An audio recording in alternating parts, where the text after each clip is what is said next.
Bismillahirrahmanirrahim. Alhamdulillahirabbil alamin. Wa bihi nasta'in ala umurid dunya waddin, wassalatu wassalamu ala sayyidil mursalin sayyidina wa habibina wa syafi'ina wa maulana Muhammadin wa ala alihi wa sahbihi ajmain. Amma ba'du, khususan man sannafa hadzal kitab rahimallahu ta'ala wa nafa'ana bihi wa biulumihi wa biulumihi wa biulumihi wa fid daraini amin. Al-Fatihah. A'udzu billahi minasy syaithanir rajim. Bismillahirrahmanirrahim. Alhamdulillahi rabbil alamin, arrahmanir rahim, maliki yaumiddin. Iyyaka na'budu wa iyyaka nasta'in, ihdinas siratal mustaqim, siratal ladzina an'amta 'alaihim ghairil maghdubi 'alaihim waladdallin. Amin. Bismillahirrahmanirrahim. Para asatiz, para jamaah, melanjutkan pembacaan kitab Hikam Ibni Athaillah Sakandari. Hikam ke-231. Hikam ke-231, atau kalau dalam Mukhtasar Mbah Soleh Darat 128. Kalau di kitab aslinya 231. Bismillahirrahmanirrahim. Al-ilmun nafi'u huwa allazi yanbasitu fi sodri su'a'uhu. Al-ilmun nafi'u, ilmu yang bermanfaat. Huwa, adapun ilmu yang bermanfaat, allazi itu adalah, yanbasitu yang bisa tersebar, yanbasitu yang dapat tersebar, fi sodri di dalam hati, su'a'uhu apa cahayanya ilmu, su'a'uhu apa cahayanya ilmu, wayan kasifu dan dapat tersingkap, wayan kasifu dan dapat tersingkap bihi dengan ilmu, an-nafi anil qalbi dari hati, anil qalbi dari hati, kinauhu apa penutupnya hati, allazi yanbasitu yang dapat tersebar, fi sodri di dalam hati, su'auhu apa cahayanya hati, wayan kasifu dan dapat tersingkap bihi dengan ilmu, anil qalbi dari hati, kinauhu apa penutupnya hati. Yang membedakan kita dengan yang lain, konsep ilmu di dalam agama kita ini adalah konsep ilmunya ini harus ilmu yang nafi, harus ilmu yang manfaat. Nggak bisa, nggak cukup punya ilmu saja, nggak cukup. Maka doanya adalah Allahumma inni a'udzubika min ilmin la yanfa. Karena ilmu itu harus bermanfaat, harus bermanfaat. Tidak bisa, dia tidak boleh dengan tidak manfaat. Itu bedanya kita itu dengan yang lain. Nah, ilmu yang manfaat kata Ibni Athaillah adalah ilmu yang dapat tersebar di dalam hati cahaya-cahayanya, dan dapat tersingkap dengan ilmu itu dari hati penutup hati. Jadi ilmu nafi itu sesungguhnya adalah ilmu qulub, ilmu hati. Yang disebut dengan ilmu nafi, ilmu yang manfaat itu adalah ilmu hati. Ilmu hati yang tasfiyatul qulubi minar rozail, yang membersihkan hati itu dari berbagai macam kotoran. Itu namanya ilmu nafi. Ada orang punya ilmu sebanyak-banyaknya ilmu, profesor, tapi tidak membuat hatinya menjadi tersingkap, hatinya tidak tersebar cahayanya, kemudian penutup hatinya itu tidak terbuka. Bukan ilmu nafi itu. Meskipun gelarnya profesor, ngajar di banyak tempat, mengajar jadi guru besar di banyak kampus, bukan ilmu nafi itu kalau dalam agama itu. Kenapa? Karena tidak mampu membuat hatinya menjadi terbuka. Nah, su'aul ilmi itu, sinarnya ilmu yang dapat tersebar di dalam hati itu, apa sinar itu berupa apa?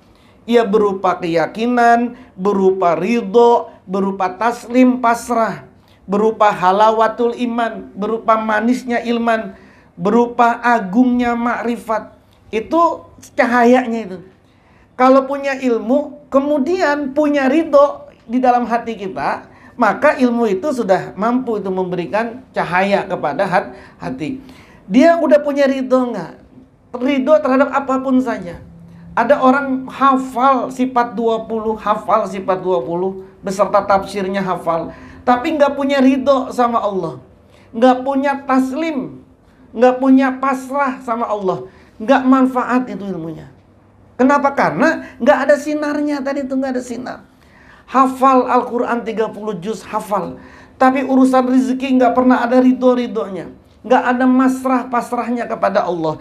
Tidak menemukan kenikmatan iman. Nggak manfaat itu, bukan manfaat itu. Kenapa? Karena ilmunya itu tidak ada sinar ilmunya. Tidak ada sinar ilmu yang tersebar di dalam hati. Sebab kalau nanti sudah ada sinar ilmu yang berupa keyakinan, berupa ridho, berupa taslim, berupa manisnya iman, dari situlah kemudian tumbuh muncul yang disebut dengan makhafatullah wa haibatuhu, takut kepada Allah, wal haya'u minhu, malu kepada Allah, wasukunu wa tuma'ninatu, tenang dan nyaman hidupnya.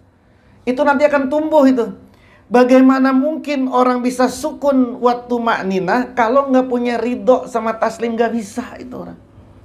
Bagaimana mau hidupnya ini tuma'ninah, hidupnya mau sukun, kalau nggak ada halawatul iman di situ, kalau tidak ada keagungan ma'rifat di dalam situ. Kenapa? Karena tadi dia bisa tenang, dia bisa tuma'ninah, dia bisa takut kepada Allah, dia bisa malu sama Allah. Itu karena tumbuh dari sinarnya tadi tuh. Apa? Berupa tadi, berupa keridhaan, berupa taslim dan lain sebagainya. Nah, adapun penutup walkina, penutup yang terbuka, yang dengan ilmu itu bisa terbuka dari hati, karena hati ini kan bisa tertutup. Nah, kalau ilmu itu bisa membuka tutupnya, apa sih tutupnya hati itu? Al-ghaflah, lupa kepada Allah. Itu tutupnya hati itu. Ilmu yang kita punya itu bisa membuka, bisa membuat kita ini nggak ghaflah lagi nggak sama Allah, membuat kita ini tidak lupa lagi nggak sama Allah. Yang ghaflah itu, sababul ghaflah huwa ar-ridho anin nafsi. Penyebab daripada ghaflah adalah rela, ridho, nurutin hawa nafsu. Orang kalau sudah nurutin hawa nafsunya pasti ghaflah sudah itu. Kenapa? Karena tadi penyebab ghaflah adalah ridho terhadap nafsu. Nah, wasababur ridho anin nafsi, penyebab daripada orang itu ridho sama dirinya, sama nafsunya, penyebab orang itu menjadi nurut sama nafsunya, hubbud dunya, cinta sama dunia. Allazi huwa aslu kulli khoti'ah, yang cinta sama dunia ini menjadi pangkal semua dosa. Nah, famin hubbid dunia yang sa'ul asadi wal kibar. Sekarena dia cinta sama dunia, maka tumbuhlah di dalam diri dia kedengkian, kesombongan, kemarahan, pelit, terus senang sama jabatan, keras hatinya, kasar dirinya, galau terus dirinya. Itu karena apa? Hubbid dunia, sesuatu yang tumbuh dari hubbud dunia. Jadi kalau mau diurut, penutup hati adalah ghaflah. Penyebab ghaflah adalah ridho sama nafsu. Penyebab ridho sama nafsu adalah cinta Nah, sebagian dari bentuk cinta dunia akan tumbuhlah di dalam dirinya kedengkian, kesombongan, kemarahan, pelitan, seneng sama riasa, seneng sama kekuasaan dan lain sebagainya. Jadi ilmu kita itu mampu nggak membuat kayak begitu. Jadi meskipun kita ini udah sepinter-pinternya orang, udah ngaji dimanapun saja, udah hafal apapun saja, ilmunya ini mampu nggak membuat kita itu terbuka kayak begitu? Kalau iya, berarti ilmunya adalah ilmu manfaat. Bukan sekedar ilmu. Kalau kata Syekh Maliki, sabatul ilmi bil muzakaroh. Kalau pengen ilmu ini melekat, itu cukup dengan muzakaroh. Ya sering-sering aja belajar, sering-sering aja ngederes, maka ilmu akan melekat di dalam dirinya, dalam otaknya. Tapi wa barokatuhu bil hikmah. Kalau ingin berkah ilmunya, bil hikmah, dia harus hikmah. Dia harus melayani ilmu, melayani orang yang ngasih ilmu, melayani orang yang lagi belajar ilmu. Itu namanya hikmah. Anda lagi ngaji, ada orang ngaji, kemudian Anda seduhin kopinya, Anda urus kopinya. Hikmah itu yang membuat barokah itu. Yang bikin barokah itu. Ada orang mengaji, Anda rapihin, Anda siapin semuanya. Nanti rapi ngaji, Anda beresin semuanya tanpa ada tendensi apa-apa, itu yang bikin barokah itu ilmunya itu. Bukan sabatul, bukan deresnya, bukan muzakarohnya yang bikin berkah, tapi hikmahnya itu. Wa naf'uhu biridhos syekh. Manfaatnya ilmu itu biridhos syekh, dengan ridhonya guru. Jadi kalau cuma pengen pinter saja, muzakaroh cukup, udah aja muzakaroh. Anda melakukan kajian-kajian, teori-teori, Anda kemudian mempelajari segala macam. Kalau sekedar mau pinter saja cukup itu. Tapi kalau pengen barokah ilmunya, hikmah. Kalau pengen manfaat ilmunya, ridhos syekh. Nah itu konsepnya itu, konsep ilmu di dalam agama. Ada kata Ibnu Athaillah seperti yang disampaikan juga tadi oleh Syekh Maliki. Maka kata Ibnu Athaillah dalam hikam selanjutnya, khairul ilmi, sebaik-baik ilmu, ma itu sesuatu, kanat yang ada, al khosyatu apa takut, khosyah takut, ma'ahu beserta ilmu. Al ilmu adapun ilmu, in koronathu jika membarengi, menyertai hu pada ilmu, al khosyatu apa ketakutan, khosyah ketakutan, falaka maka untukmu, falaka manfaatuhu, untukmu adalah manfaatnya ilmu. Wa illa, dan bila tidak apa? Bila ilmu itu tidak dibarengi, tidak mengantarkanmu kepada takut kepada Allah, alaika, maksudnya alaika madorrotuhu, maka atasmu adalah madorotnya, bencananya ilmu. Maka kata Ibnu Athaillah, sebaik-baik ilmu adalah yang membuatmu menjadi khosyah kepada Allah. Apa itu khosyah? Khosyah itu al-khaufu ma'al ijlal. Yang disebut dengan khosyah adalah al-khaufu ma'al ijlal, takut yang disertai dengan pengagungan. Itu namanya khosyah. Bukan sekedar takut saja. Kalau Anda ada ular, takut nggak? Takut. Itu khosyah bukan? Bukan. Karena Anda takut sama ular itu, takut dipatok, takut digigit, atau takut karena keagungan dan kebesarannya si ular ini. Kan karena takut dipatok. Kalau dia takutnya karena takut dipatok, digigit, itu bukan khosyah namanya. Yang khosyah itu dia takut karena dia tahu ada keagungan. Anda sama bos takutnya khosyah apa khauf? Ya, Anda sama orang pejabat khosyah atau khauf? Kalau dia kira-kira udah nggak jadi pejabat, Anda masih khosyah nggak sama dia? Enggak kan? Itu bukan khosyah namanya. Khosyah itu takut sama Allah. Itu bukan takut takut banget gue sama Allah. Takut sama Allah itu karena tahu agungnya Allah, lo kayak begini loh. Anda takut sama orang tua itu khosyah apa khauf? Khosyah. Kenapa? Karena tahu ada orang tua ini, mau keadaan apapun, mau orang tua punya uang, nggak punya uang, tetap aja Anda takut sama orang tua. Kenapa? Karena tahu ada keagungan orang tua. Nah, khosyah itu tadi al-khaufu ma'al ijlal, takut yang disertai dengan pengagung. Nah, ilmu itu sebaik-baik ilmu adalah ketika ilmu itu bisa mengantarkan khosyah kita kepada Allah. Takut kepada Allah, takutnya ini karena tahu Allah ini maha agung, Allah ini maha sami ternyata, maha mendengar ternyata Allah ini. Kalau gitu nggak bisa gue ngomong sembarangan. Allah ini ternyata maha basyir. Begitu Allah bisa melihat siapapun, apapun bisa Allah lihat. Sebegitu dahsyatnya Allah. Takut kita kemudian sama Allah. Bukan takut karena apa? Takut karena agungnya Allah. Itu namanya khosyah. Nah, ilmu itu kalau dibarengi dengan khosyah, maka ilmu akan membuatmu manfaat. Tapi kalau ilmu tidak membuatmu menjadi khosyah, maka ilmumu akan menjadi mudarat bagimu.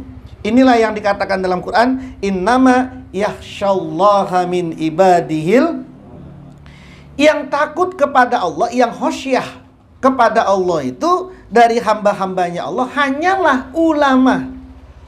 Ulama itu bentuk jamak dari alim, dari alim.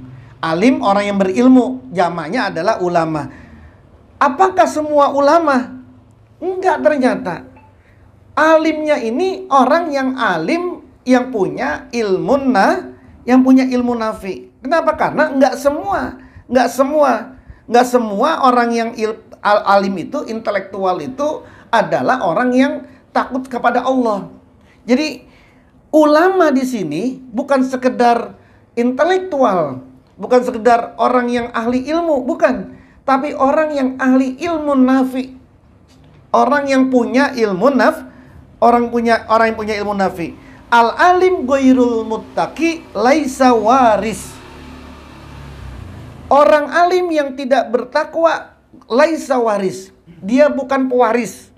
Kan al-ulama'u warasatul anbiya. Ulama adalah pewarisnya Nabi. Nah, ulamanya siapa ini? Alimnya siapa? Orang yang punya ilmu kayak apa? Orang yang punya ilmu yang tidak dibarengi oleh ketakwaan, maka dia bukanlah pewaris. Bukanlah pewaris. Kenapa? Karena yang disebut dengan al-maurusu anil anbiya, orang yang diwariskan dari Nabi itu adalah ghayatul ilmi wa samratuhu, yaitu orang yang orang yang sudah sampai kepada puncaknya ilmu dan buahnya ilmu, yaitu adalah tadi al-khosyah, takut, wal ma'rifat, dan juga ma'rifat kepada la mujarradar rusum, bukan sekedar tekstual saja, bukan sekedar dia hafal Quran, hafal hadis, hafal kitab-kitab. La mujarradar rusum, enggak sekedar tekstual doang dia. Kenapa?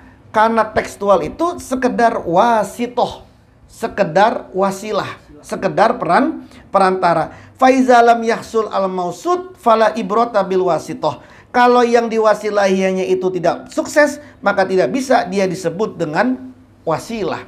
Dia punya ilmu kita ini sebagai wasilah agar kita tahu nih, agar kita ngerti bahwa Allah ini maha ini, baginda Rasulullah ini seperti ini, itu jadi wasilah saja.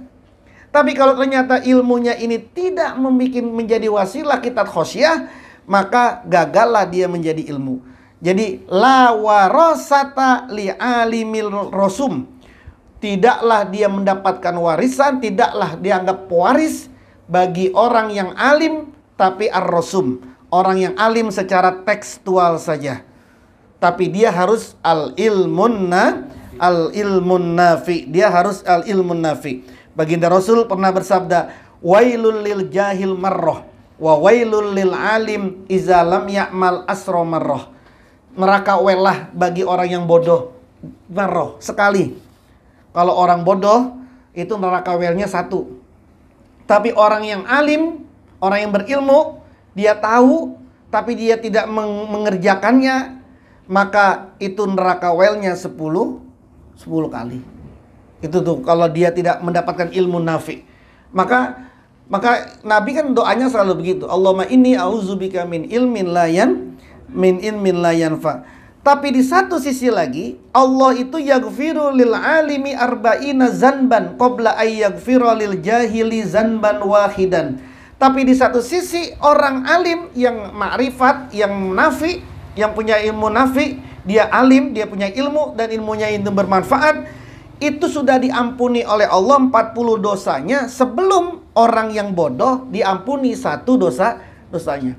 Jadi orang yang alim nafi ini udah 40 dosanya diampunin, baru nih orang yang bodoh diampunin 1 dosanya. Jadi harus ada khosyah. Jadi ilmu itu harus ada nafi. Maka kemudian upaya kita agar punya ilmu nafi, ilmu yang barokah, ngaji itu selalu diajarkan sama ulama-ulama kita, sama orang tua kita dari dulu. Nggak bisa ngaji itu cuma langsung Assalamualaikum warahmatullahi wabarakatuh. Ya, pembahasan sekarang adalah ini udah selesai. Enggak. Coba lihat ngaji di mana-mana. Senggangganya tahlilan dulu, zikiran dulu, selawatan dulu. Minimalnya selawatan dusturan dulu. Minimalnya paling enggak selawat burdahan dulu. Fatihah dulu kepada yang ngarang kitab. Baru kemudian ngaji. Itu yang diajarin. Kenapa? Karena bukan cuma ilmu yang kita pengen dapat, tapi juga nafi. Itu yang diajarin sama guru-guru kita. Nggak ada kalau di kita ini Ahlussunnah wal Jamaah ngaji di masjid, ngaji di musola, langsung aja tinggal buka. Assalamualaikum warahmatullahi wabarakatuh. Nah, pembahasan sekarang adalah ini. Nggak ada itu. Mesti dahului dulu gitu. Kenapa? Karena untuk ngambil barokah juga manfaatnya ilmu. Syekh Wali Al-Kabir Ibni Abi Jamroh, seorang ulama besar ini, pernah berkata tentang ulama di zamannya. Ini tahun 600 Hijriahan, sangat lama. Ketika ditanya tentang ulama, mereka bilang, hum muallimun. Mereka itu orang-orang yang ngajar. Yakni annahum muhtarifuna biharafatil ilmi. Mereka itu profesinya adalah profesi ilmu. Fahum sonaun. Mereka itu pekerja. Walaisu bi ulama. Bukan ulama. Kita tanya, itu ulama di zamannya? Kata beliau ini, bukan ulama dia. Mereka cuma muallimun, mereka cuma mengajarkan saja. Profesinya memang profesi pengajar. Ya memang dai, dia mah dai, tukang dakwah, tukang ceramah, tukang ngajar. Bukan ulama. Bukan yang ilmunya itu dipakai juga buat dirinya sendiri, bukan. Emang tukang ngomong aja dia mah gitu. Ya memang dia profesinya adalah profesi ilmu. Itu di zamannya itu si Syekh Kabir Ibni Abi Jamroh sampai bilang begitu. Kenapa? Karena tadi dikatakan yang disebut dengan ilmu nafi, ulama tadi itu adalah orang yang punya ilmun nafi. Wallahu a'lam bishawab.